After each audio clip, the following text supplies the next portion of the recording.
Hello बच्चों, चलिए इस प्रश्न को देखते हैं। एक चुंबकीय द्विध्रुव दो चुंबकीय क्षेत्रों के प्रभाव में है।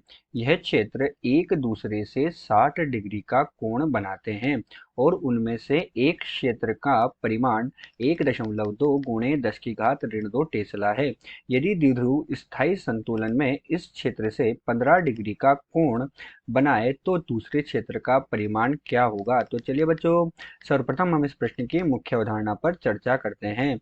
और उसके लिए बच्चों यहाँ लिखने जा रहे हैं। क्या लिख रहे हैं यहाँ पर लिख रहे हैं हमारे पास मुख्य अवधारणा। क्या लिख रहे हैं बच्चों?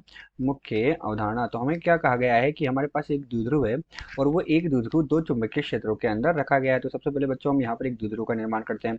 माना हमारे पास जो द्विध्रुव है वो ये द्विध्रुव हो गया। ये द्विध्रुव दो चुंबकीय क्षेत्र हो, तो ये एक चुंबकीय क्षेत्र हमने इस दिशा में ले लिया और एक चुंबकीय क्षेत्र हमारे पास ये हो गया। अर्थात ये तो हो गया B1 और ये हमारे पास क्या हो गया बच्चों B2। और ये हमारे पास क्या है बच्चों, एक द्विध्रुव रखा हुआ है। क्या रखा हुआ है? एक चुंबकीय द्विध्रुव रखा हुआ है। बच्चों जब भी हम चुंबकीय द्विध्रुव को क्या करते हैं, जब भी हम द्विध्रुव को क्या करते हैं चुंबकीय क्षेत्र में रखते हैं, तो चुंबकीय क्षेत्र में रखने पर वो एक बलयुग्म आघूर्ण का अनुभव करता है। और वो बलयुग्म आघूर्ण किस सूत्र के द्वारा दिया जाता है? टो के द्वारा दिया जाता है बच्चों। जहाँ टो हमारे पास क्या होता है? एम गुणा बी गुणा साइन थीटा के बराबर होता है। क्या होता है बच्चों? एम गुणा बी गुणा साइन थीटा होता है। जहाँ हमारे पास बी क्या होगा बच्चों? बी इन पर लगने वाला चुंबकीय क्षेत्र हो गया। तो बी तो क्या हो गया बच्चों? चुंबकीय क्षेत्र हो गया। एम हमारे पास क्या हो जाएगा बच्चों? इन पर लगने वाला चुंबकीय आघूर्ण होता है। तो एम क्या हो जाता है बच्चों? चुंबकीय आघूर्ण हो जाता है। और थीटा क्या है? इनके बीच में बनने वाला कोण होगा। और टो यहाँ पर बलयुग्म आघूर्ण है। तो किसी द्विध्रुव को चुंबकीय क्षेत्र में रखने पर वो एक बलयुग्म आघूर्ण का अनुभव करता है। तथा यहाँ जो स्थायी संतुलन है, उस स्थायी संतुलन की अवस्था में जो हमारे पास दोनों चुंबकीय क्षेत्र है, उन दोनों दोनों क्षेत्रों के कारण इस पर लगने वाला जो बलयुग्म आघूर्ण होगा वो बराबर हो जाएगा। अर्थात स्थायी संतुलन का मतलब क्या है? B1 के कारण द्विध्रुव पर लगने वाला चुंबकीय आघूर्ण तथा B2 के कारण द्विध्रुव पर लगने वाला चुंबकीय आघूर्ण क्या होंगे? बराबर होंगे। यही हमारे पास इस प्रश्न की मुख्य अवधारणा है। तो चलिए बच्चों, मुख्य अवधारणा के पश्चात हम देखते हैं कि हमें प्रश्न में क्या क्या दिया गया है। तो बच्चों हम लिख रहे हैं यहाँ पर दिया है। और जब बच्चों हम प्रश्न को ध्यान से पढ़ते हैं तो हमें क्या क्या दिया हुआ है। देखो बच्चों, हमें क्या लिखा है, उनमें से एक क्षेत्र का परिमाण हमें दिया है। तो एक क्षेत्र का परिमाण दिया है, अर्थात हमें B1 का मान दिया। तो कितना मान दिया? 1.2 गुणे 10 की घात ऋण 15 के बराबर हमने क्या दिया? इसका मान दे दिया गया B1 का। और हमसे क्या पूछा गया? दूसरे क्षेत्र का परिमाण पूछा गया। अर्थात हमसे क्या पूछ रहा है बच्चों? B2 का मान पूछ रहा है। और इन्होंने हमें क्या दिया कि ये द्विध्रुव कितना कोण बना रहा है? ये द्विध्रुव जो है 60 डिग्री का बना रहा है तथा स्थायी संतुलन में क्षेत्र से 15 डिग्री का कोण बनाता है। तो चलिए बच्चों, अब हम मुख्य अवधारणा के आधार पर क्या करते हैं, प्रश्न को हल करते हैं। तो यहाँ बच्चों हम क्या लिख रहे हैं? प्रश्न का हल लिख रहे हैं। अब प्रश्न के हल में हम क्या देखते हैं कि बच्चों हमारे पास ये द्विध्रुव जो है, इस द्विध्रुव के बारे में क्या कहा गया है कि ये कितना कोण बना रहा है? ये यहाँ से अगर 15 डिग्री बना रहा है तो कुल कोण बच्चों हमारे पास कितना बनेगा? कुल कोण हमारे पास 60 डिग्री होना चाहिए। तो ये कोण कितना होगा बच्चों? 45 डिग्री होगा। तो ये तो B1 के साथ बनाएगा और ये किसके साथ बनाएगा? B2 के साथ बनाएगा। तो ये हमारे पास टोटल कुल कितना होगा? 60 डिग्री।